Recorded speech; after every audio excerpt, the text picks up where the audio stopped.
from don't make it out. I know that I'm blessed. There's a few L's and millions, so turn that loss to a check. For those that don't know Porter, let me just make an introduction. So I met Porter at an event at her real estate office a couple of years ago, and I would say when I walked out of that gathering, I think, was that a Christmas party or something? It was something like that. It was a big, huge office event. Yeah. Yeah. But I met several agents, but I was most impacted by Porter. And I think you had made a comment to me where you're like, it seems like you know what you're doing. Like we should probably meet. And at this time you were working with some other lenders. And so when I think of you, I think of somebody that is extremely driven, somebody that knows what she wants, and somebody that has that hustle mentality, but not having to sacrifice what she believes in, her integrity, and the quality of relationships that she builds. And I just think that's super unique, and it's an honor to have you on the show. Yeah, cool. Thank you so much. Yeah, and likewise, I'm excited to be here. And I do remember that actually. I was like, okay, this guy, something about him, I definitely want to talk more, because you meet literally thousands probably of lenders. I mean, truly. And same thing with you with agents. And there was just something where I was like, okay, something is going right here. We got to talk more. So I always love to hear people say nice things about me, but but I'm just genuinely curious. Do you remember what it was? Was it an energy? Was it something I said? It was I mean, I don't remember exactly what you said, but you know how the saying, like, people may not remember what you said, but they remember how you made them feel, right? Okay. And I remember what you were saying, again, did sort of command the whole room. You had it completely dialed in. You owned the room, right?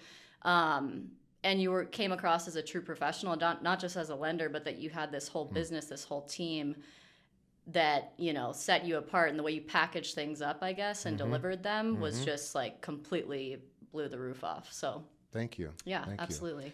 You. Well, for those that don't know who you are, tell us who Porter Ergon is. Sure. So again, Porter, I work at Keller Williams Realty Urban Elite over in Denver, in Highlands, and I am a residential realtor. I'm a single agent. I actually just started sort of hiring, though, for backup staff, thanks to some of your encouragement and help, which has been really exciting. I pretty much started from nowhere, I guess, as a lot of people do, but I guess you could say to an extent I've made it, right? Like, you're still always growing and you've never quite made it, but just last year alone, I was named the top individual producer at my office, which was really awesome. And sure, you know, my office is small and blah, blah, blah, but like, I'm still super proud of that, and I'm really happy with my business. Yeah. Yeah, that's amazing. How many years have you been in it? 6. 6 years. Yeah. And what did you do prior to real estate? I worked at an ad agency, and I absolutely despised every moment of it. But I think, again, Did you go to school for that? Yeah. Okay. Yeah. So I went to school for that. I lasted about a year, and then I realized I didn't like people telling me what to do. I didn't I didn't want to be the higher ups at the company. Like, I looked at them and I was like, I don't want your life. Like, this is not what I'm excited about. This doesn't feel good, and I don't want to be you. So why would I like listen to what you're saying, you know? And so what I did, I got laid off, actually. They consolidated the offices. This was in San Francisco. They consolidated the offices. They said, you can move to LA or you can get severance. I was like, severance. Bye. Best thing that ever happened to me. And then sort of just by luck or whatever, I sort of started getting recruited because everybody knew that this big agency was closing. And I started doing freelance contract work, which I think was a little bit more in line with just my personality, because I became my own boss. I got to choose my own projects. I had a lot more control. So that was cool, but I still didn't like what I was doing. Even though I was making good money, I had freelance freedom. with advertising, you mean? Yeah. Or? Yeah. Okay. Okay. And I still was like, you know, this is cool and all for now. I get to travel. I get to do what I want. But like, I don't see my future self here. Like, I would be disappointed if I stuck with this. You know, it's amazing how, I think a lot of people that are going to be listening to this show, they're going to school, right? Because that's what they've been taught. Go to school, get good grades, get that degree, that piece of paper that says you did it, right? Which is not even a prerequisite anymore to becoming successful, right? But we've sort of been taught this, and then it's go get married, have kids, buy the house with the white picket fence. And I think you you accomplish some of these things or you go down that path. And I think a lot of people out there feel super unfulfilled. You know, I don't know what the exact percentage is. We could, fact check it. But I mean, it's like 70% of people that go to college and get a degree end up doing something in a totally different field. Yeah. Right. But when did it hit you? Was it through that advertising job where it just sort of dawned on you that like, hey, I'm never going to be a good employee? Like the same thing happened to me. Like I always tell my team, like I'm the worst employee. Like if you tell me what to do, like I got fired from every job. Like or I left, right? One of the two, because I either couldn't stand people telling me what to do, or I thought my way was better, or I just wasn't impacted or motivated to really be there. You thought it was stupid or whatever. I'll never forget one of the first jobs I had out of high school. I was working at a smoothie shop in a mall. Nice. But back then I was doing magic on the side. So I was getting paid to do like magic shows, right? So everybody else was making the smoothies and I was just sitting there fucking around, like throwing cards at the fruits and but they ended up firing me because they thought that I had stole money from the tip jar. Wow. And it turns out I like legitimately didn't take the money. Yeah. It was the manager who had a drug habit who was stealing the money out of the tip jar to buy drugs, and then he blamed it on me. So I was the fall guy. Yeah. They're like, well, we saw you throwing cards at the fruit, so we're going to have to. And I remember going in my car, and I cried. Yeah. Like, I was so. Well, it's like a shameful thing to be accused of, too. Yeah. It wasn't just like they're accusing me of stealing, but it's also like, what is my family going to think? Like, I got fired from the fucking smoothie shop. But it turns out that it was a blessing in disguise because it led to the next thing. So, I think that life does happen for us. Totally. And it happens also because of us. Totally. Right. Yeah. And so it sounds like that was a blessing in disguise, for sure. For you. And so keep going. Yeah. Yeah. That's a funny story. But yeah, no, it is, I agree. Some things they happen, but I also think like your whole 20s, if you don't make things happen, or I guess you could extrapolate that to any decade in your life, but like especially your 20s when you're trying to figure things out. I just turned 30. So, anyway, when you're trying to figure things out, it's like, okay, if I don't... Wait, did you say you just turned 30? In January, yeah. Oh my God. Yeah. You guys looking at her? Like, you look like you're Hope 20. I don't look like I'm like 45. I'll give you 22. Okay. 22. All right, I'll take it. 45? No, are you kidding? No, the opposite. Good, great, excellent. But you carry yourself so well, like super professional, like you know how to communicate very well. Thank and you. you're very good when it comes time to represent your clients, negotiating, like all of that you've got dialed in. For somebody that's been in the business for only 6 years, like that's remarkable. I appreciate it. Yeah. A lot of it's learning from other agents too, for sure. So I definitely didn't get here in a silo, but yeah. And I definitely have my office to thank for that. KW Urban Elite. There's some really, really wonderful people in there that are doing millions more than I am, right? And have years more experience, but they still always will take your call and always will help. So I definitely am super grateful for that. What sort of role has mentorship or coaching played in your growth? A huge one. I mean, I think when I first started, that was one of my biggest challenges was that, you're new, you don't know anything, you know even less than you think you know, which is scary and crazy. But anyway, and you're representing these huge transitions in people's lives, let alone these huge financial pieces to people's lives. So it's a lot of pressure, so you definitely need a mentor. You can't just show up and all of a sudden expect that everything's going to go fine, right? I knew it would be hard getting into the business, and it was even way harder than I thought. But anyway, when I first joined my office, there was a lot of transitioning happening with the leadership there and the agents there, and it seemed like people would come, people would go, people would come, people would go, and I was new, and I just kind of felt like I was just left behind almost. So I didn't really have a strong mentor from the beginning because people that I would connect with would leave and then whatever. I just kind of got tired of it. So I was like, all right, I'm just going to do it myself, I guess, So, and I did, but I think it took a lot longer and a lot more trial and error because of that. And then ultimately, once things kind of settled down and people got in their groove again and the people that were going to stay stayed and the people that were going to leave left and things sort of created a new office, I guess, so to speak. There's one agent in particular that really stood out to me, Melody Rivera. I think I've introduced you to them, or you know them or whatever. But she is just like, I worship the ground she walks on. She's hilarious. She's super smart.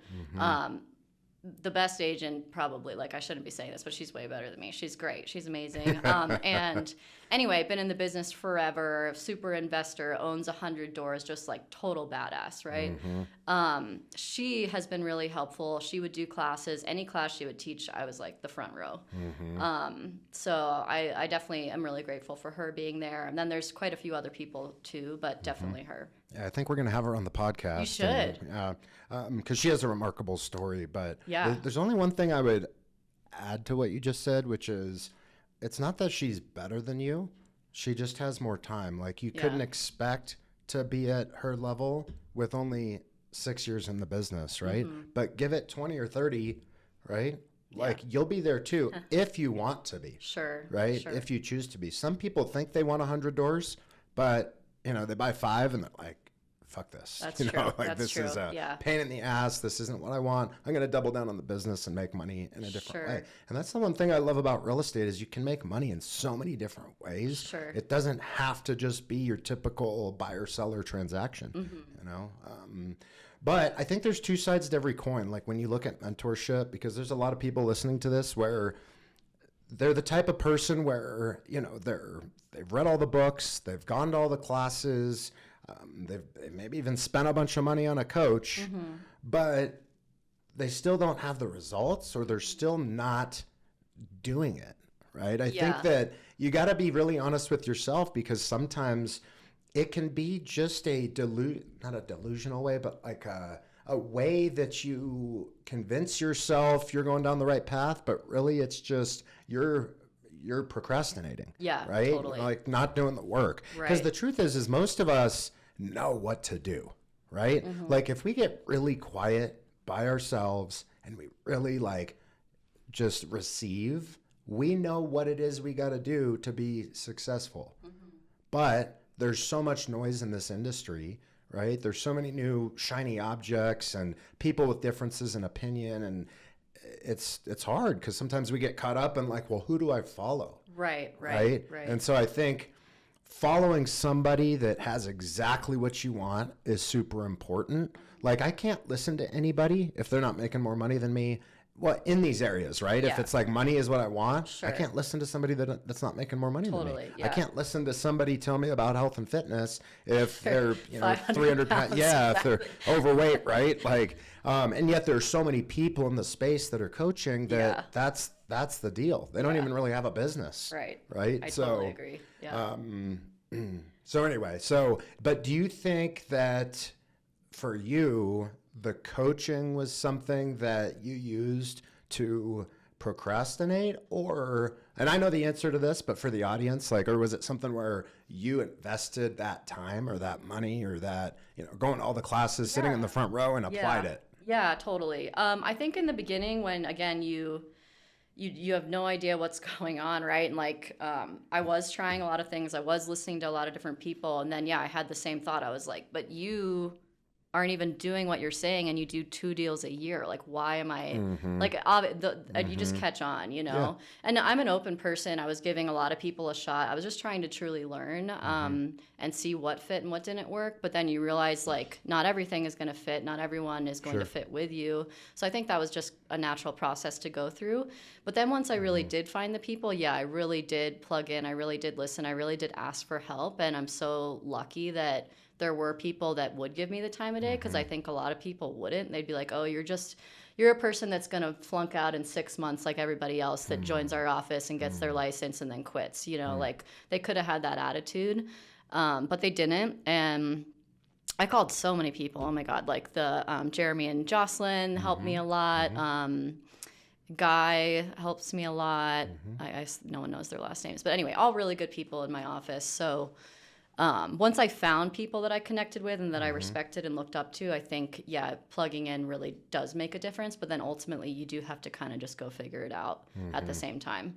But what I would do, actually, that I think was really helpful was if an issue or a problem, like with a deal or with whatever, I would call 3 or 4 different people that I looked up to, and I would kind of pick my favorite thing of what each one of them said, because it always was a little different. And then you realize like who you resonate with and what makes sense in your world. And then I would kind of go off of that.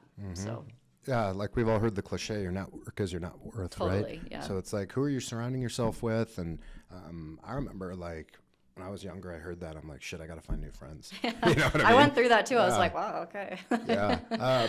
But having like, right now I'm going through something that I think could be considered difficult with a lot of people.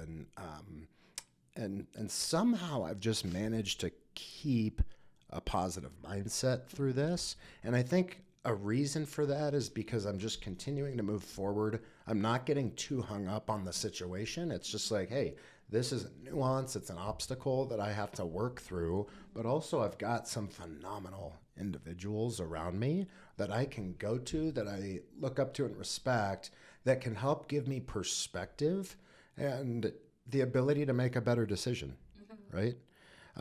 But then there's also times where I think people will wait forever to make what they think is the right decision, and they kind of forget that they can just make another decision, right? Like even if they don't make the right decision initially, I think having like a zero options mentality is so important, right? Like not feeling like you always have different ways out, because then people get caught up in like analysis paralysis and trying to figure it out and make the best decision. And sometimes there's not a best decision. It's just making the decision and going all in on that. And then if you got to pivot, you can pivot later. Yeah, I totally agree that it's just taking a step. Like you just have to take a step. You can't just sit there.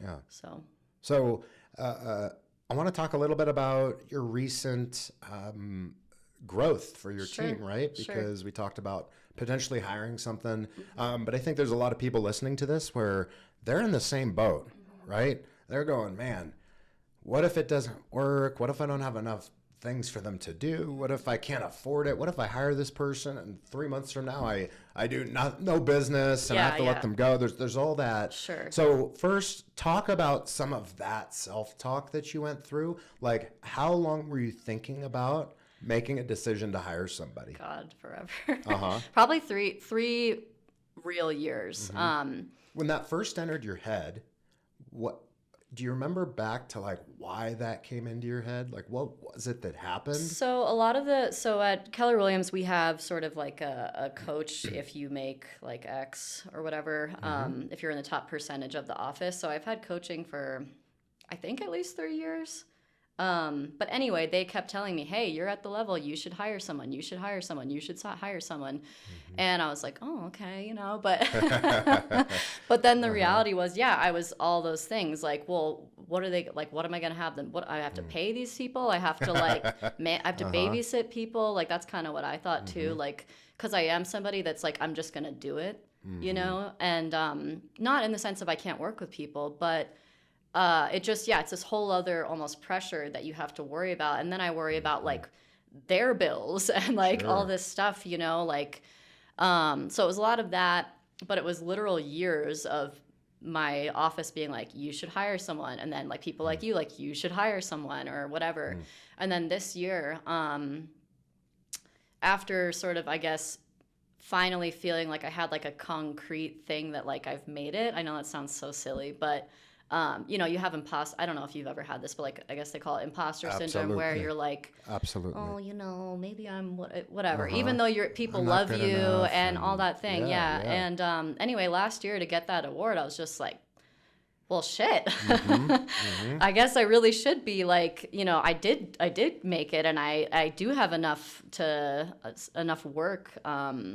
And then you start thinking, well, it's boring and people won't want to do it. And then literally all I do is post on my Instagram, hiring, like need somebody who, I forget what I said, who's like reliable, happy, and like, I don't know, whatever.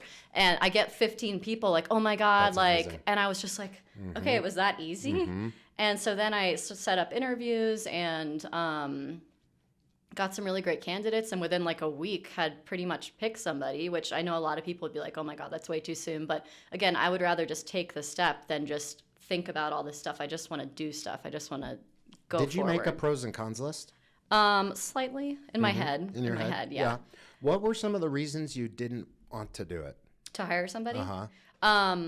Again, I felt like, I think just the pressure of having to pay somebody, and the pressure of, I guess, the self-doubt of like having enough work, because sometimes it's really busy in the spring and then maybe in the winter I wouldn't want to pay somebody or whatever.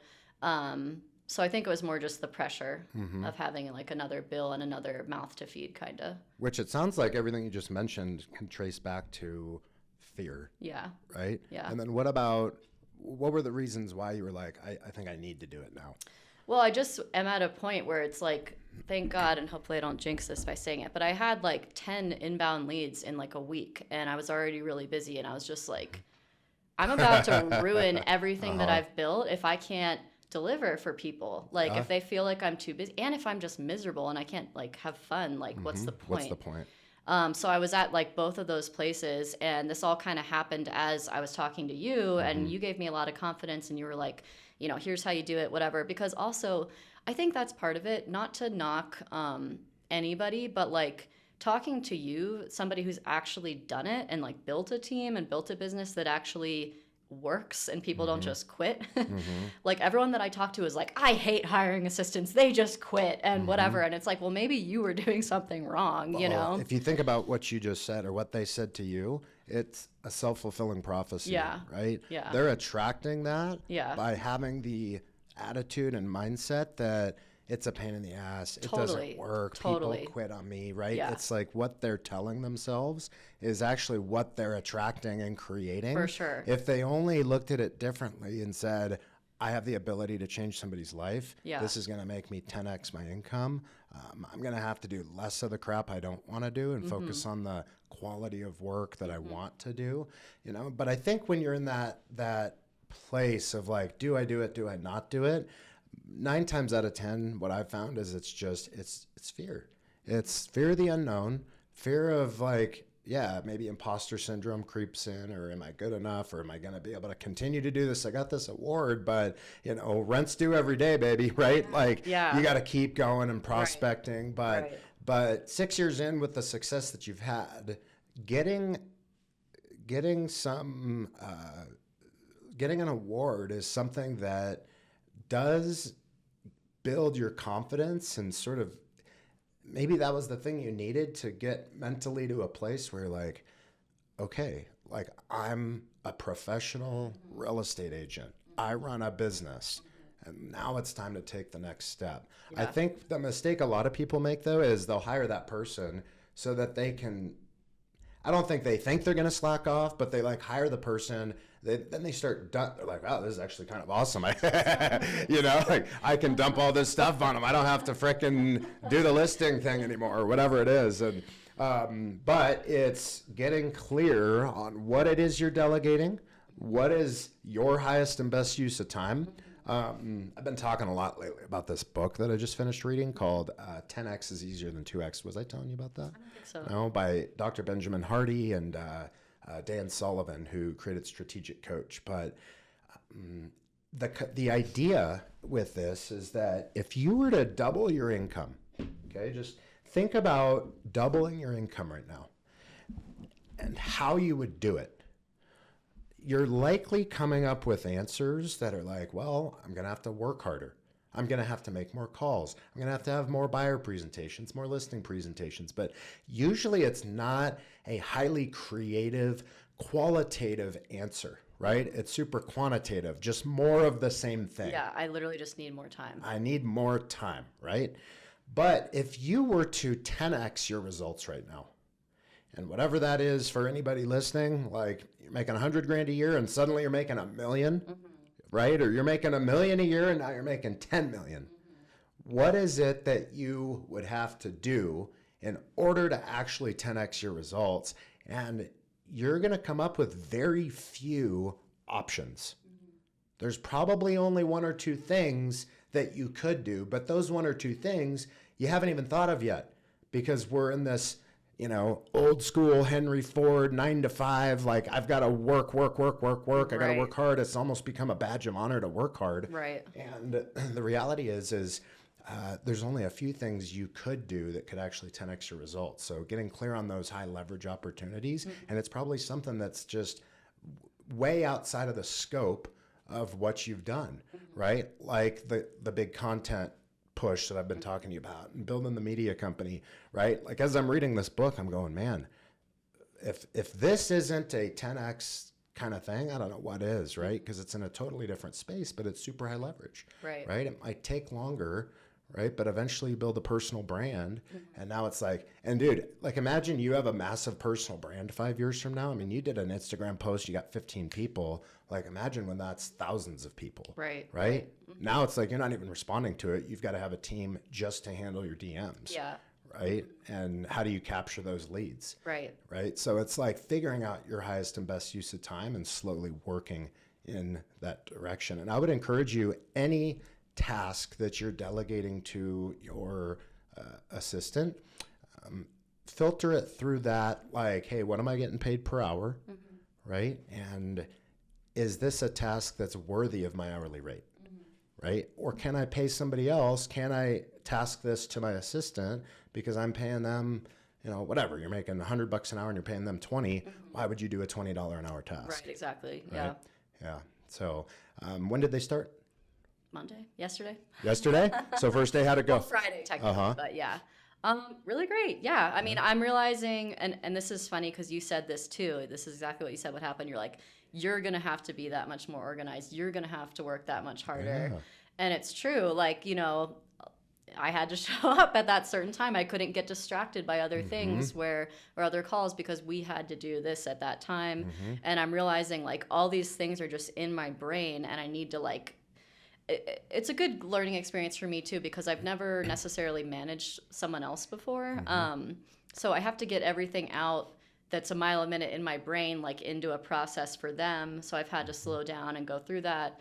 But he's great. He was an appraiser for 2 years in Jefferson County. So I thought, oh my God, this is awesome. That's amazing. And I've known him through actually a past client for a couple of years too. So I know he's not a psycho, but normally agents and appraisers don't get along so well often, right? Yeah, no, but I also tried to listen to people say, like, don't just hire people because you like them.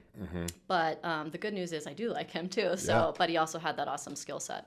Yeah, that's fantastic. So, walk me through, like, what are some of the things you're going to have him do for you? Going to be like past client relationships, not in the sense of, like, I'm still going to be, I just don't want people to feel like I'm so busy that I forgot about them. Like, that's my worst nightmare, if people felt that way. So I just need to make sure that I'm keeping in touch with people. Like, for example, every year when it's someone's home anniversary, I send a gift and I send a personal note, and I'll still send the personal note, but, like, just the time to get the gift and this and that, and then I'll run numbers on their neighborhood, and, like, if he can help me run the numbers, and then I look at them and I'm like, wow, you should consider, whatever, XYZ, but just help with that type of thing. And then also, events and just showing setup. I think I've complained to you, but this is like the bane of my existence, setting showings. Again, it's like, it can take you an hour and a half to set showings if you have, like, 5 different clients wanting to go all over the place. And right now in the market here, like, you better call them and make sure they don't already have 10 offers and you're not driving an hour for no reason, because then the client's upset and you just wasted your whole day. But so that type of thing, just making sure that, again, like, the clients are taken care of, and sort of the back of house, like, administrative things. It's a constant challenge, right? Because you hire somebody, then it's, maybe 3 months, 4, 5, 6 months. There's sort of a learning curve. You're getting used to how that person works, vice versa. You're dialing in your systems and what you want them to do. But then you get to a point where you're like, well, now this guy can't do it all either. Right? Yeah. And so you'll find yourself, like, probably in a similar situation. Like, do I hire the next person? Do I not? But for me anyway, it wasn't until I started really growing in this space that I was like, I realized how important systems were. Yeah. Right? But it is a constant, delicate balance because, listen, I don't think anybody well, I take that back. Maybe there's some people that got into real estate that are like, I'm happy doing, 2 transactions a year and just helping families when they need it, right? But I think for a lot of us, we want to grow, right? Like that's kind of human nature to like grow and do better and see yourself succeeding. It's Maslow's hierarchy of needs, right? Self-actualization, reaching your full potential. And so if that's you and you want to grow, then you have to develop systems that allow you to do that. But how do you do that and balance it with the perception from the client of you're still involved and still giving that personal touch? Yeah, right? totally. And I don't know if I've figured it out yet. I mean, it is a thing. It's challenging to do, but I'll tell you, like writing out your entire process, I mean, super detailed, every little nuance, it's helpful. Yeah. Because then you can begin to see how you can fit into the points of sale. Totally. Yeah, totally. Yeah. And again, I've learned a lot of that from the way that you guys run your team because you guys are awesome, and that's how I describe you guys is like a well-oiled machine. Like it is truly like a Swiss train that you guys have going over here. And maybe behind the scenes, it's like the burritos are late or whatever you guys were arguing about before I got here. Well, it's funny you say that because we joke about it all the time. Like I've been coached for years. People that are at a super high level, right? Like guys that are doing several $100 million a year in production. Right. And I'm looking at them going, oh my God, like, like everything they're doing is just perfect. Right. Like, I didn't even think about that. Like, I'm just in awe with what they've created. But then, like, when you have a chance to talk to these individuals on a personal level, they're like, dude, it's just a shit show, right? Like, behind the scenes, it's never perfect. But I would say, like, if you were to ask my team what they like about the systems we've created, it's that they at least have a general sense of like what happens next in the process that they can kind of fall back on, right? But I think the challenge, if you were to ask them what's challenging about working for me, is that I'm an entrepreneur. So I am measuring my results against this sort of like future version of myself. And so I'm never satisfied. Right? And I don't think I ever will be. Now, it doesn't mean like I'm not grateful for what I have. I'm talking about like I'm measuring myself against perfection. Yeah. Right? Which is maybe a stressful way to live, but I think it's just who I am. Yeah, right? it's just some people's chemistry. I agree. It's like Steve Jobs, right? Like a lot of people didn't like work. I hope they like working for me, but I don't think they liked working for him, a lot of people, because he was very like, he demanded excellence, So where do you see the future of the industry going? Yeah, that's a really interesting question. Obviously, technology, I think, is at the forefront. That's why I have even switched a lot of where I am focusing my marketing efforts. I'm actually focusing a lot. I used to do a lot of open houses and all that, and I still like it because I'm really good with people and I enjoy it. And I like the face-to-face feedback on properties and blah, blah, blah. I think it's a good... it's good information to have that for when you're listing or whatever, right? Because you know what people complain about, you know what they love, whatever. But it takes a lot of time, right? And so I said, okay, if I can spend a lot more time just focusing online, that again, a social media, whatever, Instagram that reaches 2,000 people in 10 minutes, isn't that a better use of time than an open house that reaches 12 people in 3 hours, So I've really sort of pivoted to that. And I think, again, you see these like mega Instagram, and I don't really want that because that just sounds kind of awful at the same time. But maybe if it was more separate from me, maybe more like my business was the thing that blew up on Instagram. I don't really want to blow up on Instagram. I just don't like that kind of attention. But anyway, what I'm trying to get at is you see these agents that are like, 20,000, 80,000 followers on Instagram, and they're like, all my leads come from Instagram, blah, blah, blah. And you think, wow, like that must be so easy. I know it took a lot of work to get there, but once you get it going, then the stuff's just coming in. I think that's sort of the future is a lot of people, they're not looking at like your website of sales, which is kind of scary, honestly. They're looking at your Instagram. Totally. Right? And you can make up whatever you want on there. You're telling the story. Not that I'm going to make things up, but point being, again, like it matters. It matters what story you're telling on Instagram or on, I would say even more than Facebook, depending who your demographic is. But I think you hit the nail on the head. Like the future of the business, I think is going to be a combination of fundamentals, right? So it's like open houses are still going to happen. You're still going to have the face-to-face, the phone calls, like all the old school kind of Buffini method, right? Popeyes, like the gift, annual gift, that kind of stuff. But future has got to be data automation and content. There was a study that was done, and I'll put the link in the down below, guys, when you have a chance, click on it. But it was a big research study that was done. They said people are 70% more likely to do business with you if you have a personal brand. 70%. I just think it's the future. But I think it's challenging because there's sort of mixed messages, right? Like, how do I communicate my business without it being cheesy? All I'm talking about is the business. But also I have this other message over here, and this is really who I am, and this is what I'm passionate about. And how do you align those two messages? So it's one of the things we're going to be doing. Like, it'll be a prerequisite to working with the media company is a brand consultation. So it'll be a 2-day intensive. You'll sit with our brand consultant, and we will extract from you who you are, what you believe in, what you stand for. Like, if you had to describe what you do in one word, what would it be, right? If you had to solve in one word the problem that you solve for, what would it be? And so really just getting hyper clear on who you are, what your message is, who you're trying to help. Because once that clarity is there, then the content you make becomes simple. Right. It's no longer confusing, Right. because you're not now thinking about, like, do I post this? Do I post this? It's just you're clear on your kind of your values, your principles, your message. So that's what will help people do. And then it's just a matter of, like how big do you want to take it? Like, Right. do you want to build a podcast? Do you want to build, do you want to have a big following on Instagram? Or I would say the demographics are definitely different between Instagram and Facebook. But personal brand, I think, is going to be everything in the next 10 years. It's almost like podcast, right? It's like your new business card. Right. Right. Totally. Yeah.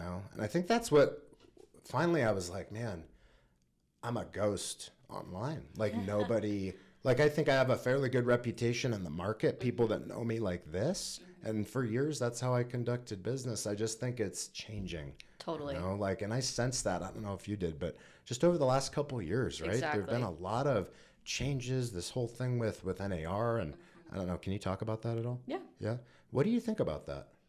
I mean, it's funny because... Well, hold on. Let's tell people, in case they don't know what it is, so National Association of Realtors, NAR, they just, there's just a big settlement for 430 or, I don't know, over $400 million, right? Yeah, it was substantial. There's some restrictions that I think could really change potentially the landscape of our industry. It could really affect agents.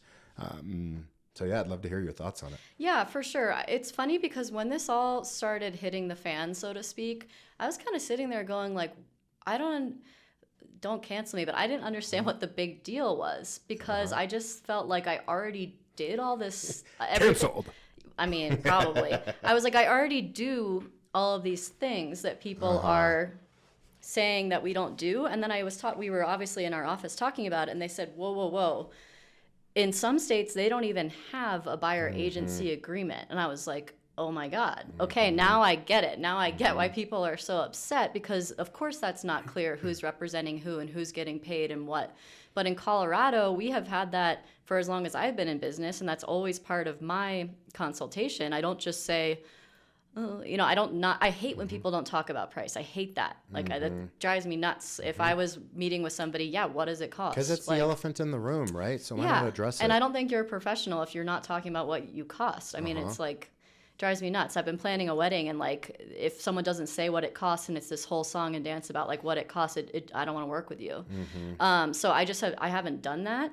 But anyway, I get why now, learning that in a lot of states, people didn't even have agency agreements that stated how much they were getting paid, or maybe it wasn't explained that it's negotiable or whatever, then it sort of clicked. But as far as like how I operate and how my business is, nothing's really going to change, because that was always what I talked about when I always sit down with people. I don't just go do whatever. I always have a sit down and we talk about it.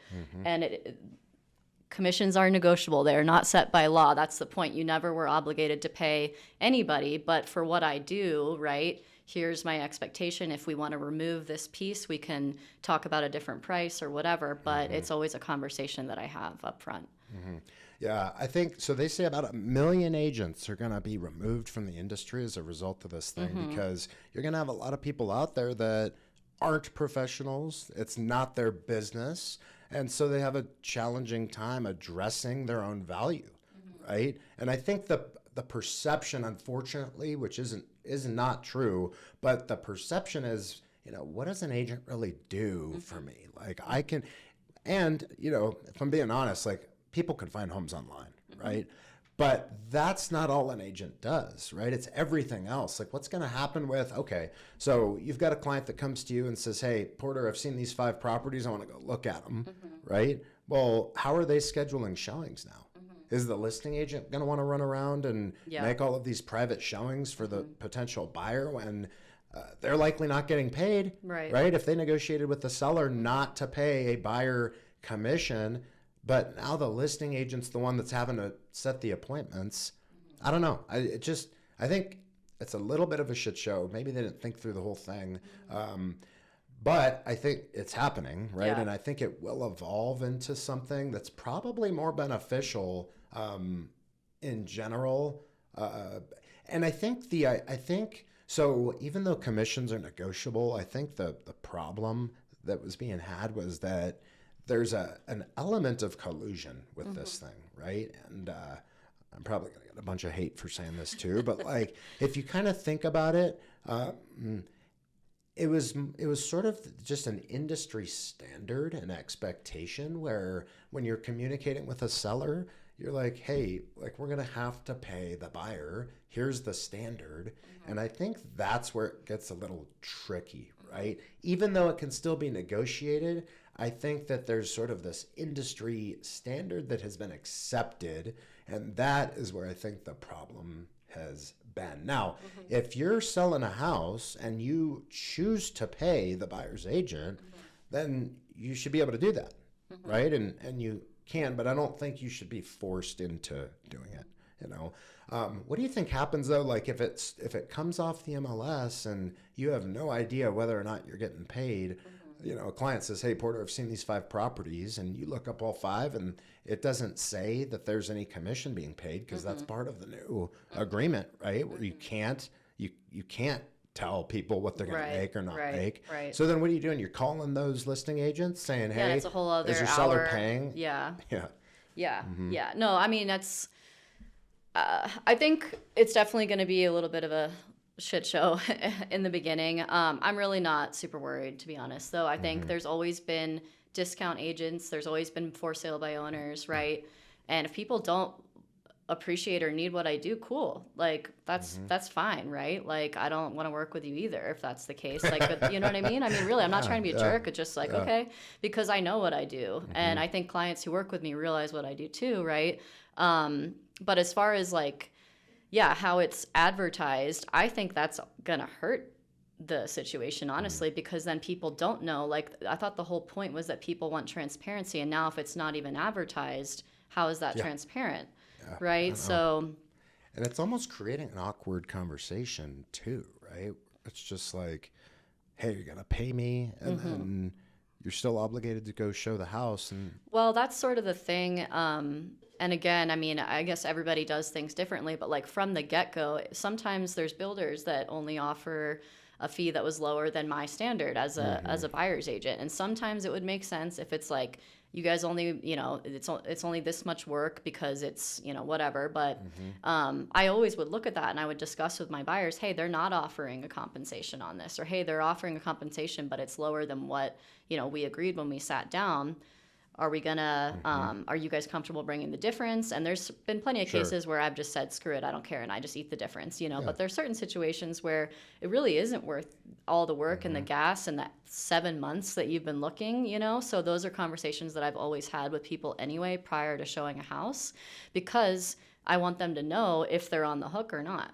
And I think for maybe sure. that's a problem that caused this whole thing, is a lot of agents didn't do that or don't do that because they feel awkward.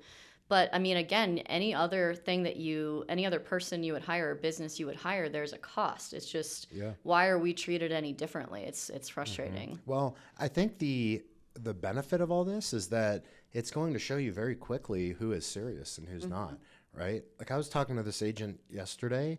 God, what did he say? I can't remember the hours he said, but there was a client that he spent a year and a half with.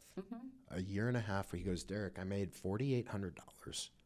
A year and a half. Yeah, missing your kids' birthday parties on Christmas, I mean, it's like... If you take how many hours he invested, now who knows how many hours, but I guarantee you the dude made like 25 cents an hour. Yeah. Right? Yeah. But what's being highlighted is, client finds the property anyway, and just all the agent's doing is showing the house and putting stuff into a contract. It's the same thing when like somebody says, well, I'm not going to use an agent, I'm going to have my attorney draft up the contract, right? Or, okay, I'll hire you but all I need you to do is draft up the contract, right? So I'll give you a couple $1,000 to draft up the contract. Sounds good. They're clear. They know what they want. But every time it turns into you doing your entire job. Yeah. And advising them and guiding them and, inspection and all the contingencies. And you end up doing everything anyway for something that's really not worth it. So yeah, we'll see where it goes. We'll see where it goes from here. Do you feel like it's ironic that you're sort of like you started in advertising, then real estate, now we're like getting back to kind of personal brand and marketing and advertising?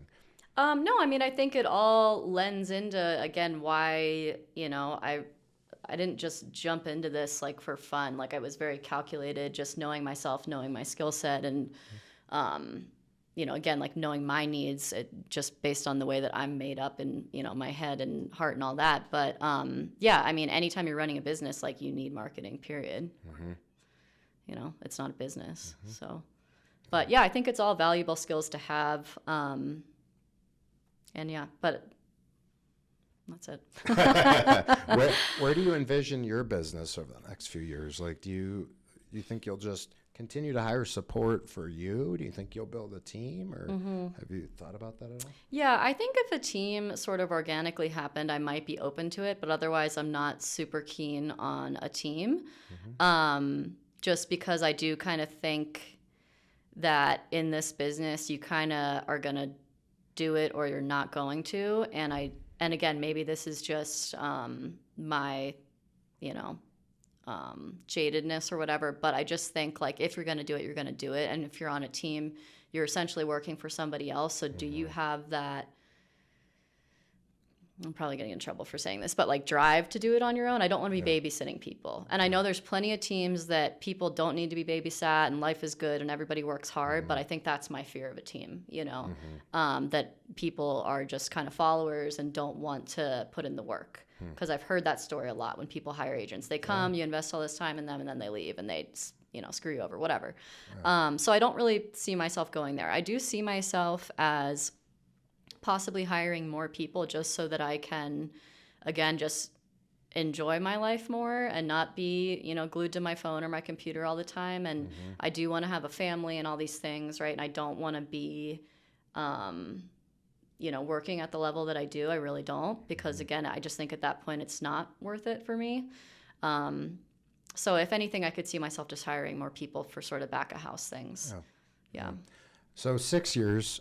What is it like if you had to pick one or two moments in the last 6 years where it was like, man, I don't know if I'm going to make it, right? Or maybe it was something outside of the business that you went through personally that like really derailed you and caused you to sort of reevaluate, and something that was really a struggle for you that you had to dig deep to get through. Yeah. I mean, to be honest, I think it kind of happened recently where, I had an amazing year from like a numbers perspective and all this stuff, but I was just like, I'm so tired.